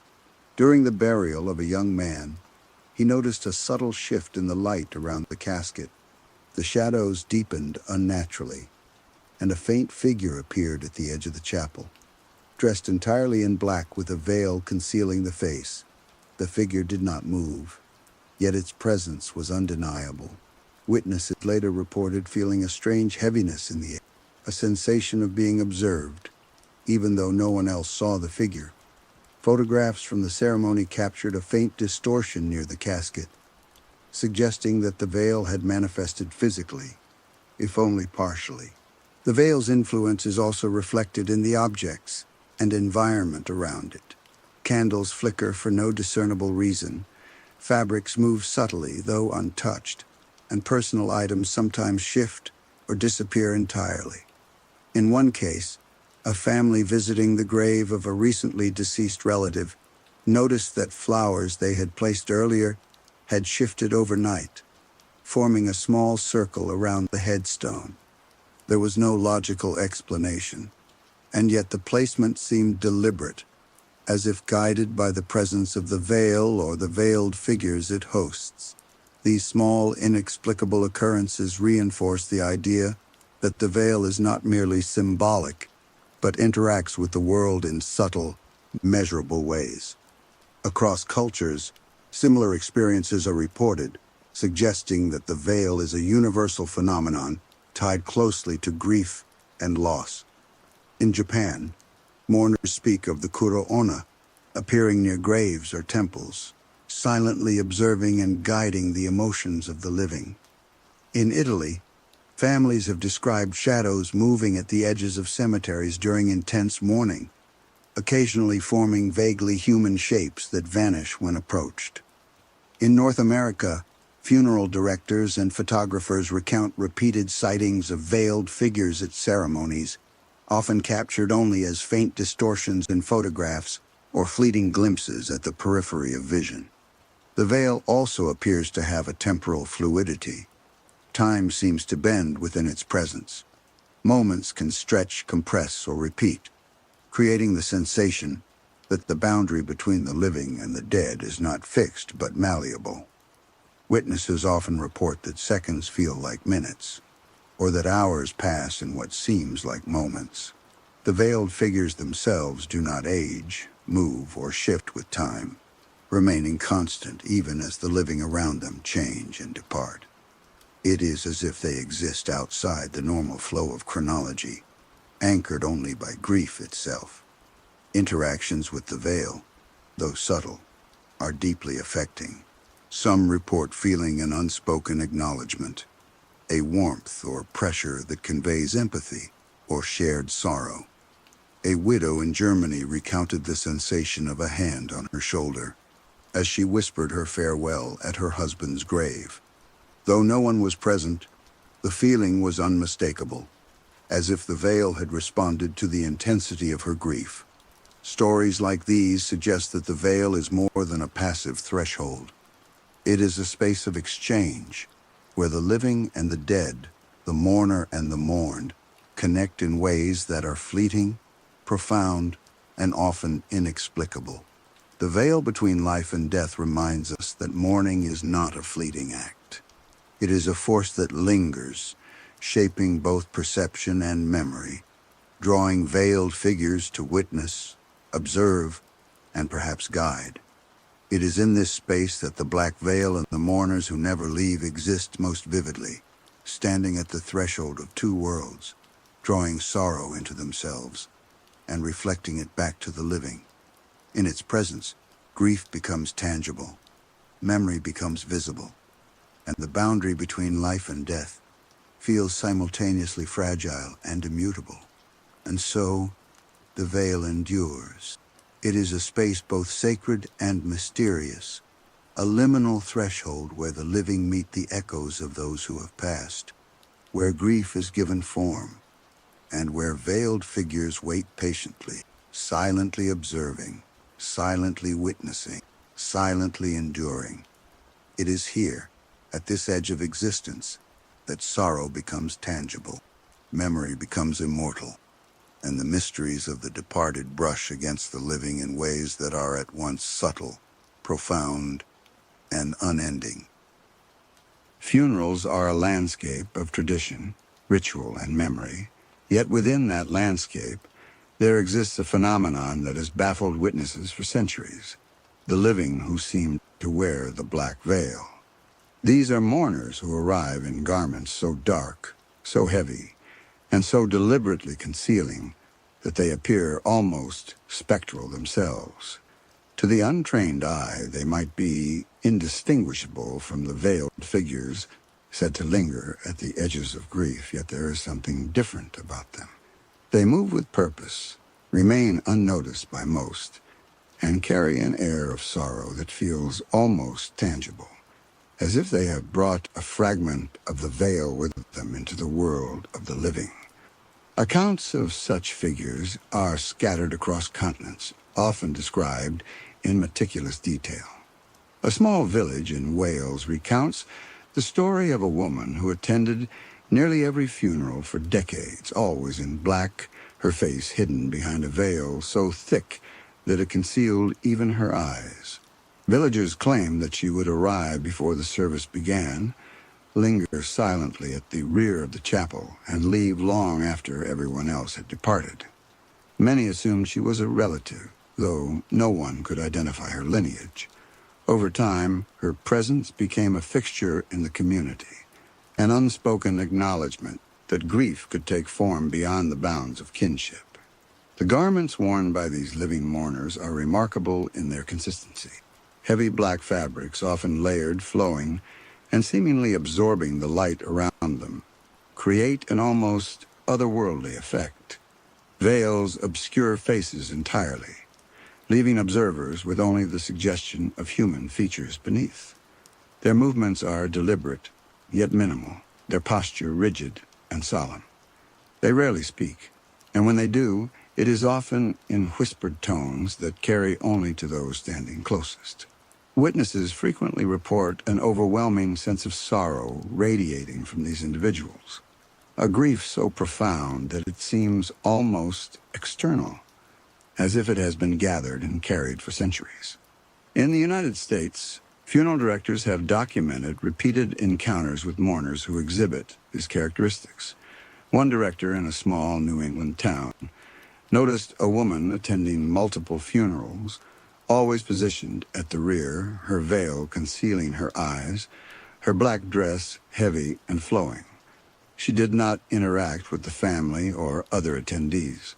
When photographs were taken, her image sometimes appeared distorted or blurred, more as a shadow than a tangible person. Colleagues debated whether she was a trick of light or a person who had adapted her attire and demeanor to evoke the appearance of a spectral mourner. The director, however, insisted that her presence was real and that she carried an aura of sorrow that was impossible to ignore. In some instances, these living mourners seemed drawn to the veil itself. Witnesses report that when such individuals stand near the edge of the ceremony, they create subtle changes in the air, a shift in the perception of space that mirrors accounts of the black veil and the mourners who never leave. Candles may flicker, shadows deepen, and photographs sometimes capture distortions or faint, shimmering outlines around them. The effect is not frightening exactly, but deeply unsettling, as if grief has been condensed into human form and is radiating outward, shaping the emotional environment of the funeral. Historically, the practice of wearing black at funerals was intended to signify mourning, respect, and humility. However, in these unusual cases, the attire goes beyond tradition, becoming a uniform that transforms the wearer into a conduit for sorrow. Folklorists and researchers speculate that these living mourners may be unconsciously channeling grief, drawing upon the collective sorrow of the ceremony to heighten their own awareness or understanding. In some communities, there are stories of women who devoted their lives to attending funerals, carrying grief with them like a second skin, and in doing so, becoming figures who exist somewhere between the living and the spectral. One compelling account comes from a rural cemetery in France, where a family noticed a figure in black attending multiple funerals over several years. The woman appeared at burials of strangers, often standing at the periphery, and vanished long before anyone could approach her. When interviewed, she spoke rarely, offering only cryptic explanations about respect and the burden of witnessing. Yet locals began to believe that she was more than human, that she had become intertwined with the very fabric of mourning, embodying grief so fully that her presence seemed to anchor the veil itself. In Eastern Europe, stories describe similar figures, sometimes referred to as the mourners of sorrow. These individuals, always dressed in black with veils, move through cemeteries and funeral homes with a solemn purpose. They are recognized by a few, ignored by most, yet their presence is felt keenly. Observers report a sense of emotional weight, a palpable heaviness in the air, as if the grief they carry is not just their own, but an accumulation of countless losses. Some suggest that by taking on this role, these living mourners become a bridge between life and death, maintaining the connection to the departed while guiding the living through their sorrow. There are accounts of such figures appearing in photographs long after the ceremonies have ended. In one case, a family in Italy discovered that in nearly every photograph of their father's funeral, a veiled figure appeared at the edges of the frame, distinct from anyone known to be present. Even more strikingly, in some images, the figure seemed to be standing slightly above the ground, giving the impression that she was hovering or partially detached from the earthly realm. The family could not identify the woman, yet her consistent presence suggested a purpose beyond mere coincidence, a role deeply connected to the act of mourning itself. The presence of living mourners who wear the black veil is often described as both magnetic and disquieting. Witnesses rarely forget their first encounter. In small towns, locals begin to recognize the figure as a recurring presence, yet few attempt to approach or speak with her. The combination of her veiled face, heavy black garments, and the aura of sorrow she carries gives the impression of someone who has stepped out of the boundary between life and death.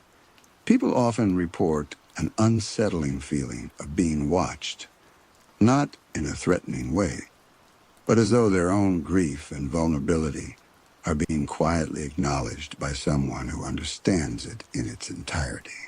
A notable account comes from a funeral in rural Japan.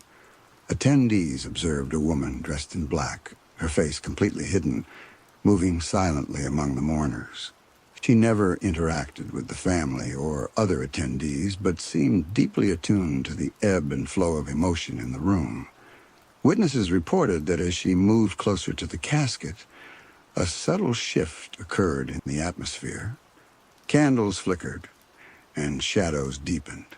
When photographs were later examined, the figure appeared more like a faint shadow, her features obscured, yet her posture unmistakably human. Locals referred to her as an embodiment of grief itself, a living conduit for the sorrow that permeates such ceremonies. In North America, funeral directors and cemetery workers have observed similar figures repeatedly. One director recounted attending a burial in a small New England town where a woman dressed entirely in black appeared at the rear of the chapel. Over several funerals, her presence remained constant, her veil obscuring her eyes and face entirely.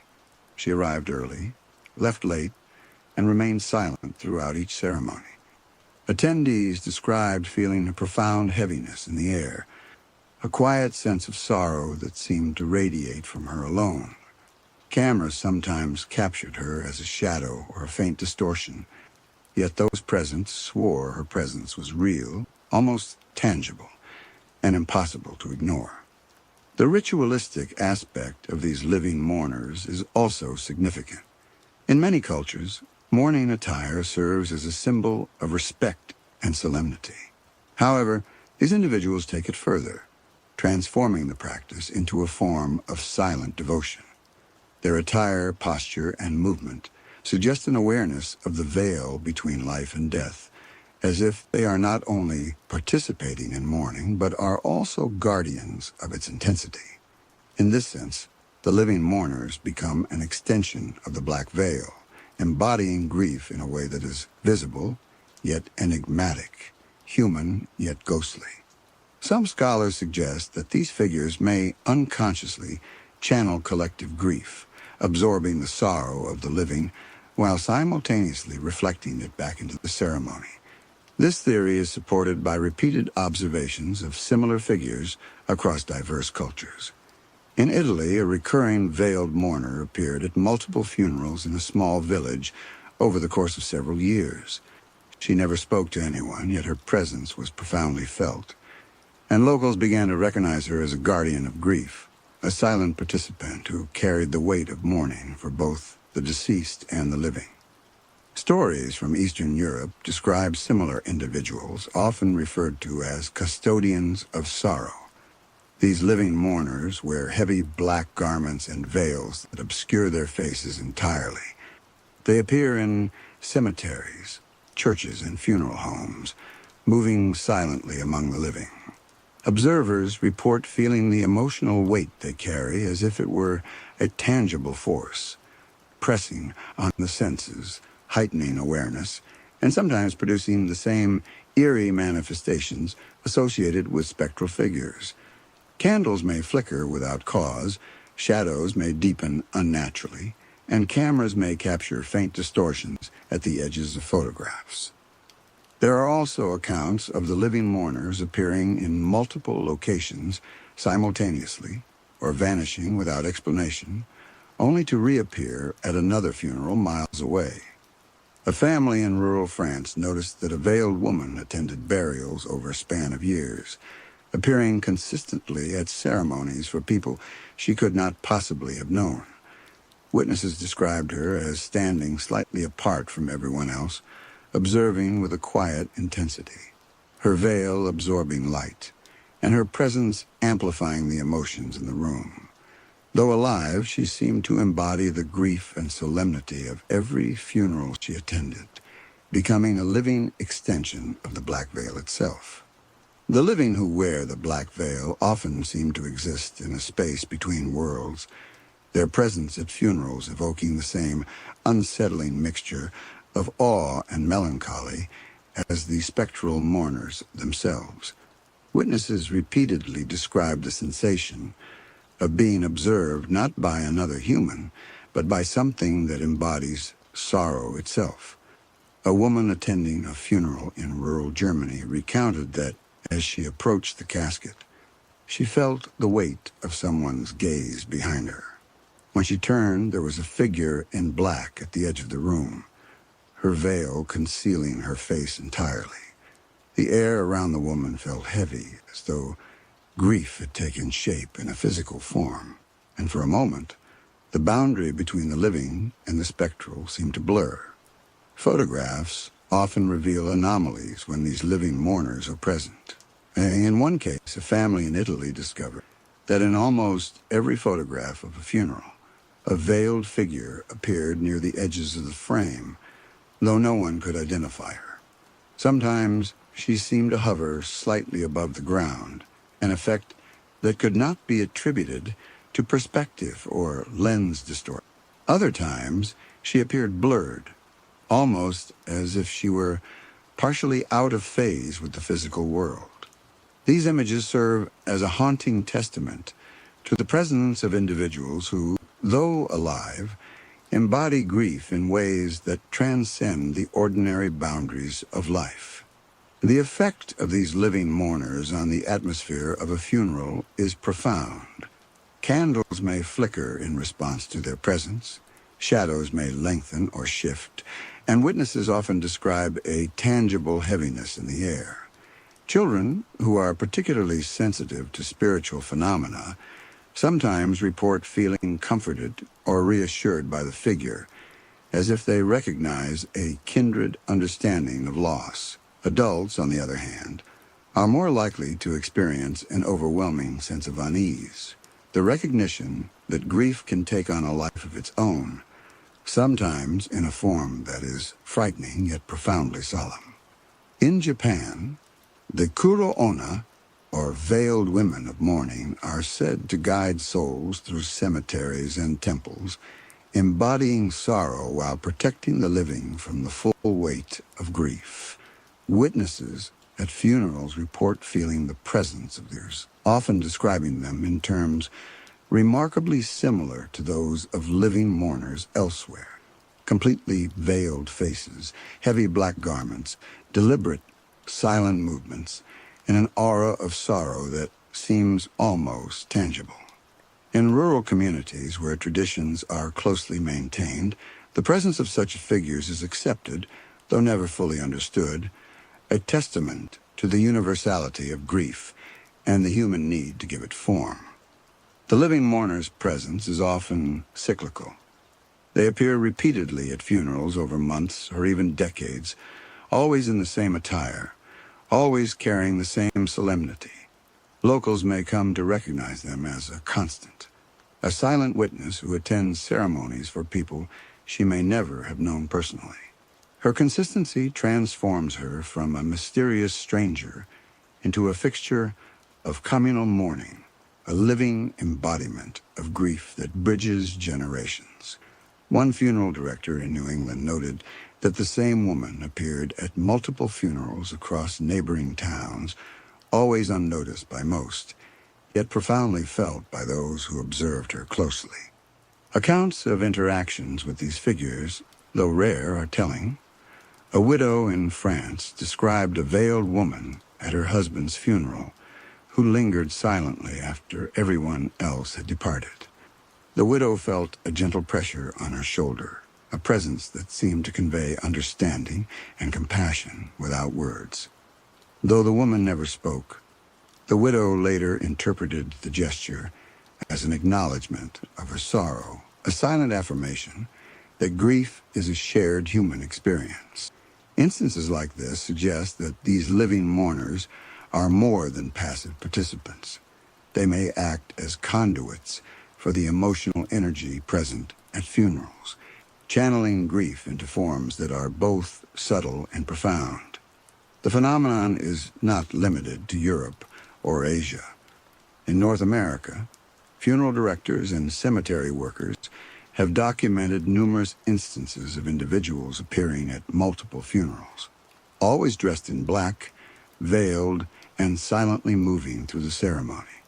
Witnesses report a consistent pattern. The figure enhances the atmosphere of mourning, her presence amplifying the emotions in the room without speaking or interacting.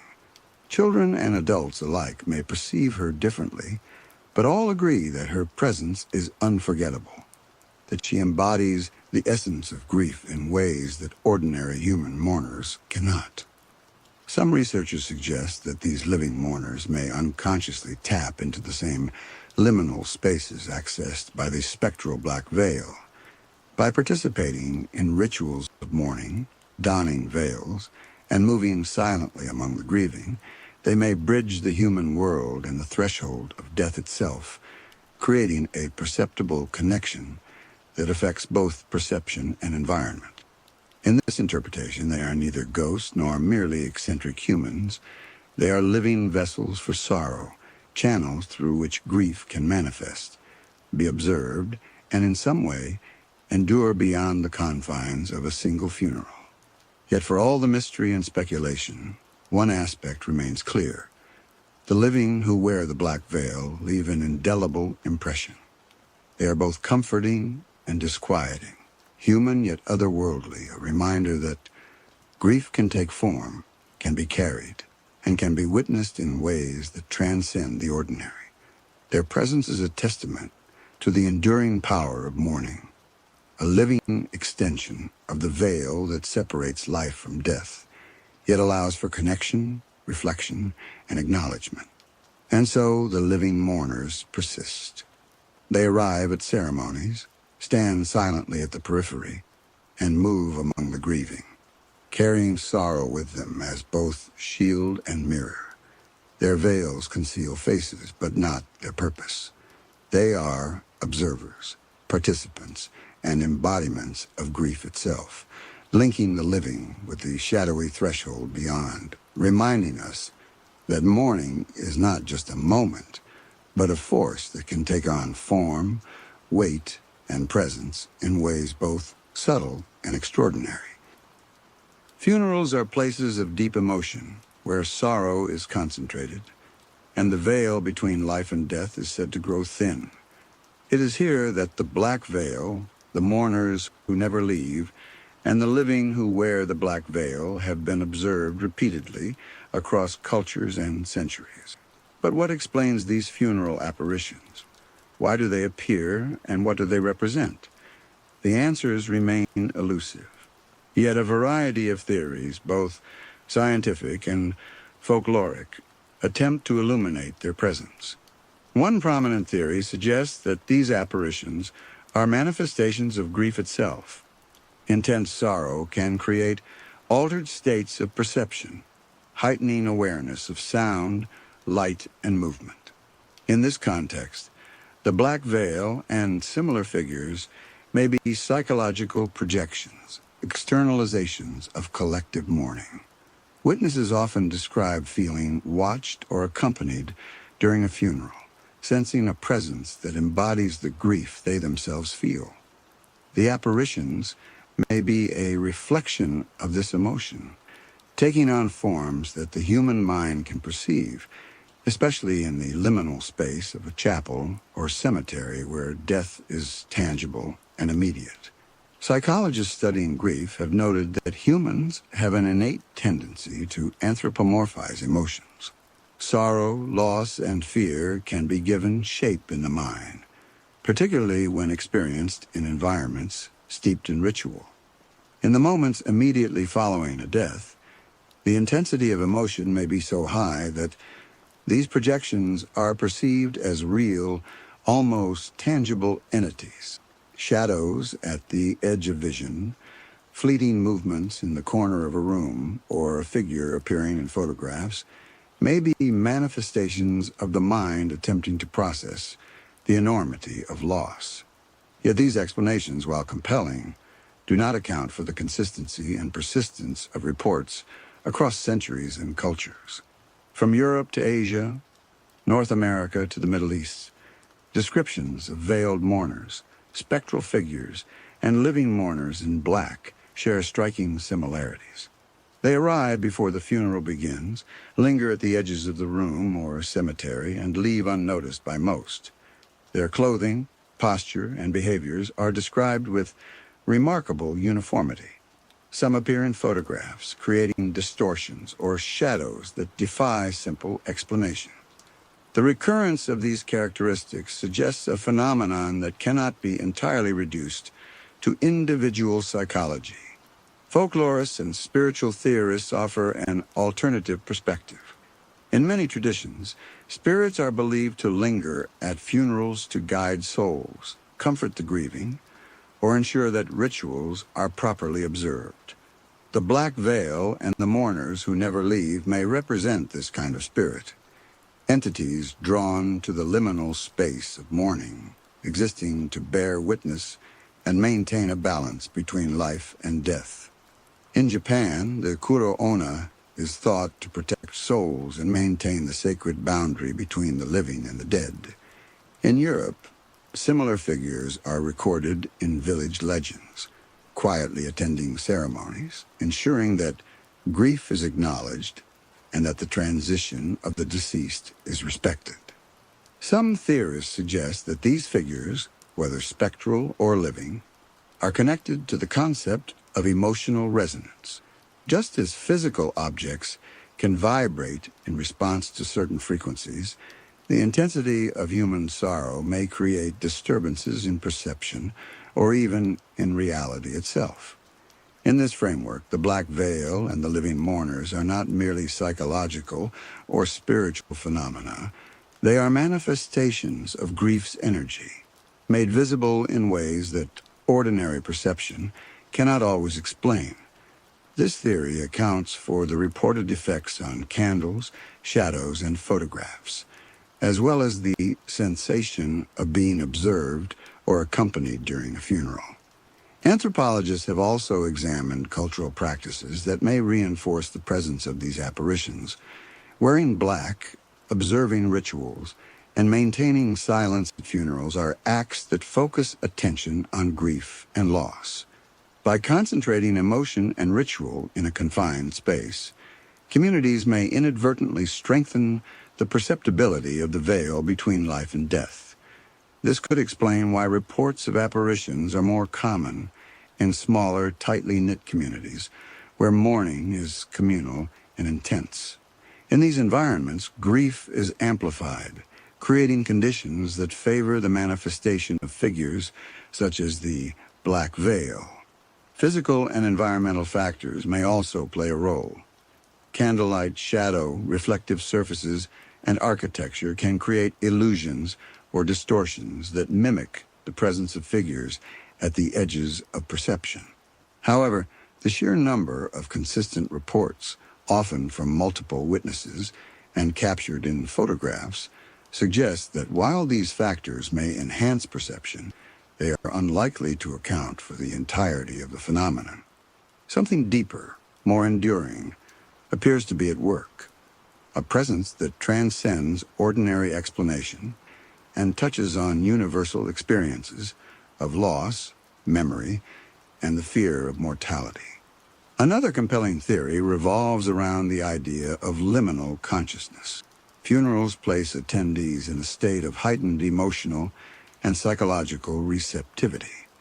The mind, attentive to every detail and every shift in atmosphere, becomes sensitive to phenomena that might normally be ignored. Shadows take on life. Fleeting shapes in peripheral vision are interpreted as figures, and the human brain instinctively seeks meaning in what it observes. In this sense, the black veil and the mourners who never leave may be products of perceptual amplification, existing at the threshold of awareness where grief and expectation intersect. Yet what sets these apparitions apart from ordinary illusions or fleeting hallucinations is their persistence and consistency. Accounts from different countries, separated by time and culture, share uncanny similarities. The garments, the veils, the posture, and the silent presence are described with remarkable uniformity. Witnesses frequently note that these figures appear before the funeral formally begins, linger throughout the ceremony, and depart unnoticed by most attendees. In some cases, multiple witnesses see the same figures simultaneously, adding credibility to the notion that these are not merely subjective experiences, but something more tangible. Paranormal researchers have suggested that these figures may act as guardians of grief, protecting the living from overwhelming sorrow while bearing witness to the passage of the dead. In folklore, spirits that linger at funerals often serve a dual purpose, guiding the deceased to the afterlife and helping the living navigate their grief. The black veil and the living mourners could be modern representations of this archetype. Their presence is neither malevolent nor comforting in the traditional sense. They exist to observe, to bear witness, and perhaps to ensure that grief is honored and preserved. Some researchers propose that these apparitions could be tied to the residual energy of the deceased. Intense emotions at the moment of death may imprint themselves upon the surrounding environment, creating subtle disturbances that are later perceived by mourners. These disturbances could manifest as visual anomalies, changes in light, shifts in shadows, or even faint auditory phenomena. Photographs taken during funerals occasionally reveal these anomalies, whether as distortions near the casket, shadowy figures at the periphery, or shimmering, semi-transparent forms that defy conventional explanation. These remnants of emotional energy might attract the black veil, or living mourners, drawing them to spaces where grief is most concentrated. Historical accounts support the idea that the presence of such figures is not a recent phenomenon. In 19th century England, reports of veiled figures attending funerals were recorded in local newspapers describing mourners in heavy black garments who moved silently through churchyards and chapels. Witnesses often remarked on the emotional weight these figures carried, noting that their presence seemed to amplify the solemnity of the occasion. Similar accounts exist in Eastern Europe, Asia, and North America, suggesting that these figures represent a cross-cultural recognition of grief's tangible presence.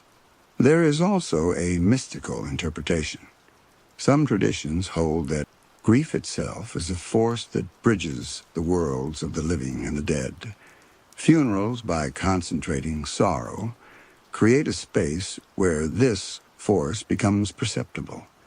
The black veil, the mourners who never leave, and the living mourners in black may be drawn to or even formed by this energy.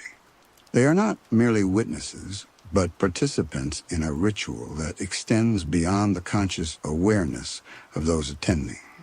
In this context, the veil between life and death is not fixed, but responsive, shaped by emotion, attention, and ritual.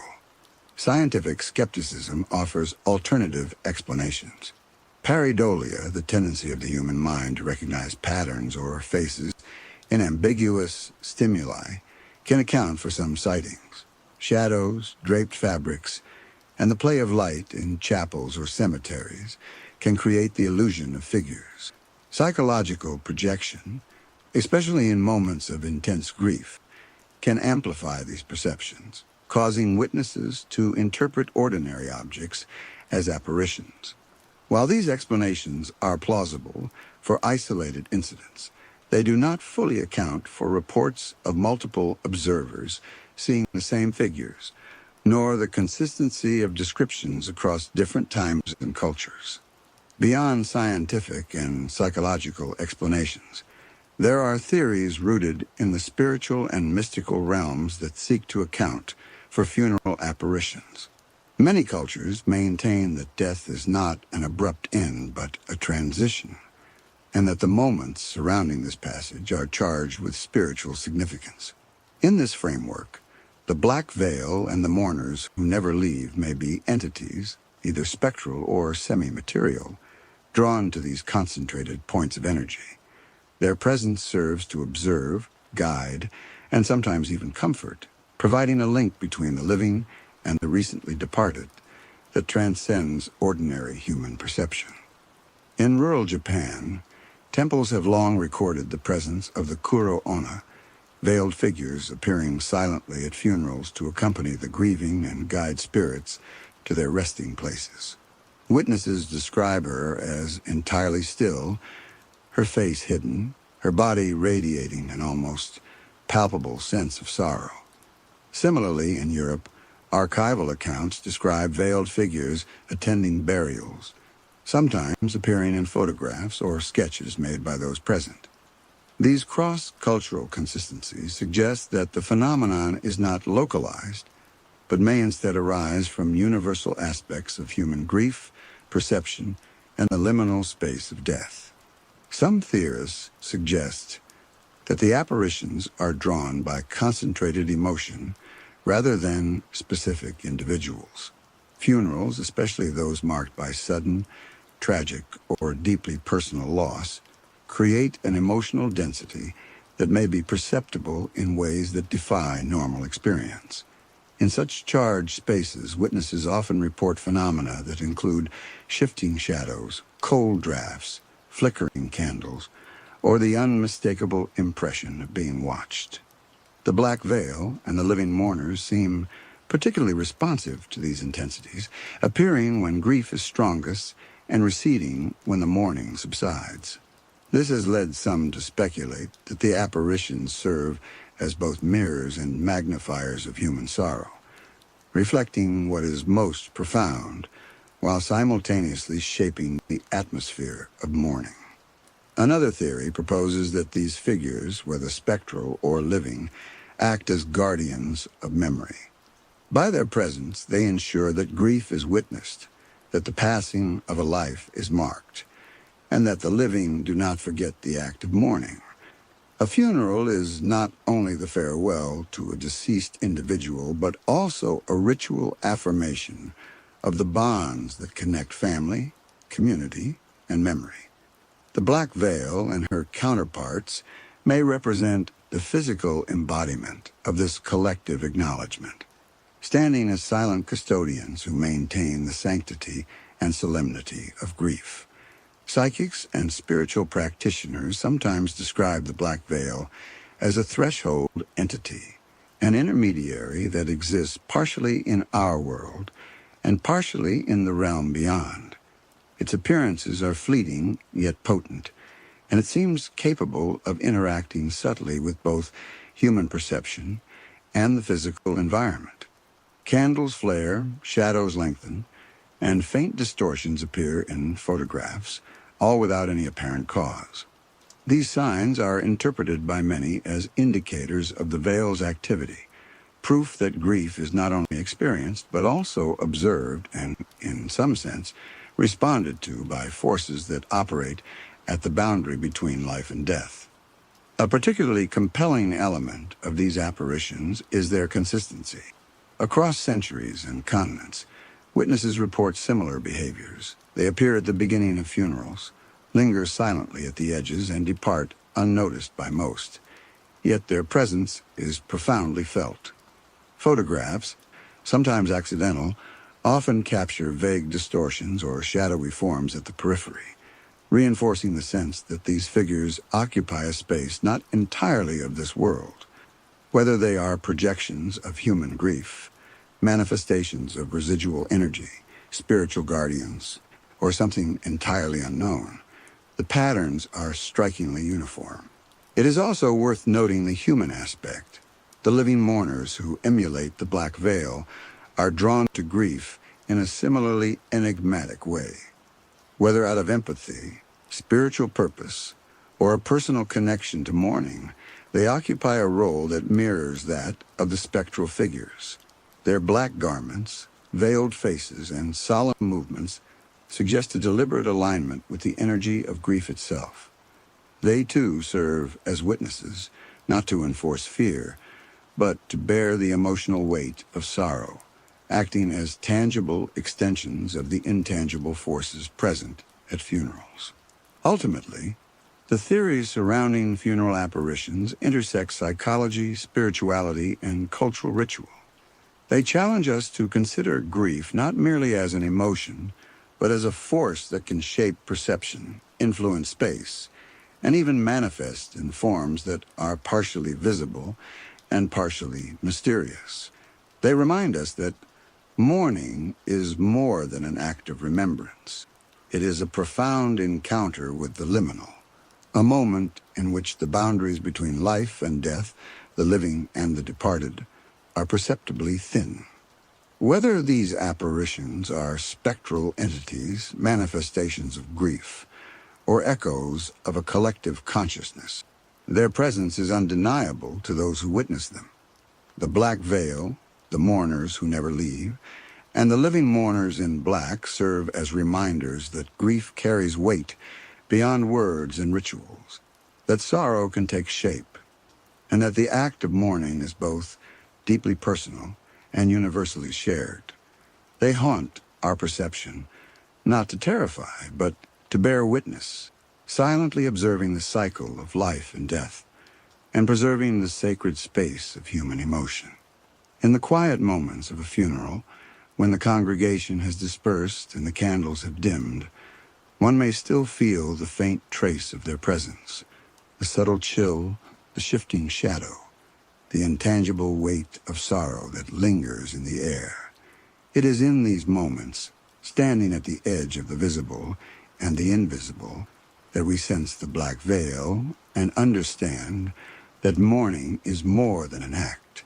It is a force, a presence, and an enduring mystery of the human experience. This concludes our exploration of the theories behind funeral apparitions, the living and spectral figures who inhabit the space of grief, and the profound ways they connect the living to those who have passed beyond.